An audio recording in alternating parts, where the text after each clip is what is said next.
On November 4, 1970, a young girl later known as Genie Wiley and her mother arrived at the social services offices in Temple City, California. Immediately, a caseworker noticed something was terribly wrong. Genie appeared to be a severely underdeveloped girl of approximately 6 or 7 years old. Her gait was unusual, she drooled and spit frequently, and she wore diapers. She seemed entirely unable to communicate verbally.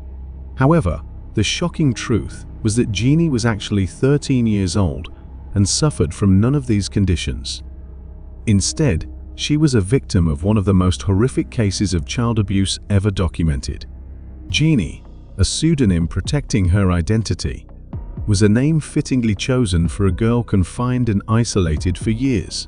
Discovered in appalling condition, she was severely malnourished, physically deformed, and utterly withdrawn. Social services intervened, recognizing the severity of the abuse.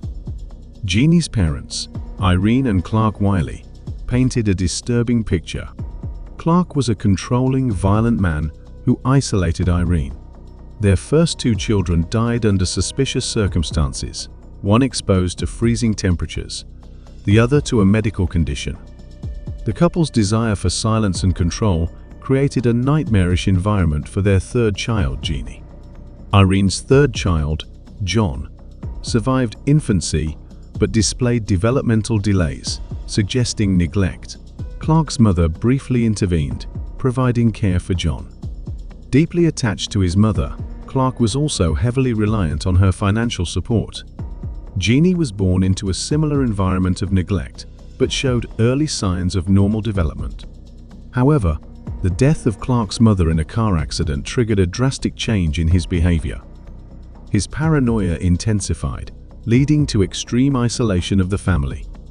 The house became a prison, with Genie confined to a bedroom, and the rest of the family living in fear and deprivation. Genie's early months were marked by neglect, evidenced by her destructive behavior in the playpen. As Clark's paranoia grew, Genie's confinement intensified, culminating in her complete isolation in a barren room. Strapped naked to a potty chair, she endured physical and psychological torture, minimal interaction, primarily through beatings, and a diet of slop further exacerbated her suffering. This prolonged ordeal left Genie physically deformed and psychologically scarred, creating one of history's most harrowing cases of child abuse. Genie's early childhood was marked by complete isolation and deprivation. Confined to a potty chair, she endured years of physical and psychological abuse. Her mother's eventual intervention led to her rescue, revealing a child severely underdeveloped in all aspects of life. Physically, she was malnourished, deformed, and unable to perform basic motor skills. Psychologically, she exhibited extreme social withdrawal, delayed reactions, and an atypical vocal pattern. These profound deficits made Genie a compelling subject for linguistic research. Genie's rescue initiated a period of intense scientific interest and foster care placements. While researchers genuinely sought to understand and help Genie, their focus often overshadowed her well-being. Genie's social isolation persisted, marked by unusual behaviors and a lack of connection with others. Her eating habits were particularly disturbing, reflecting her history of deprivation and neglect.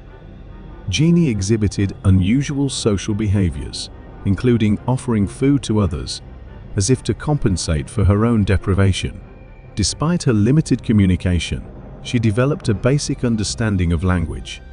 However, her isolation during critical language development years hindered her ability to acquire complex language structures. Genie's behavior also revealed traumatic experiences, including physical abuse and the development of phobias. Ultimately, her abuser escaped justice through suicide.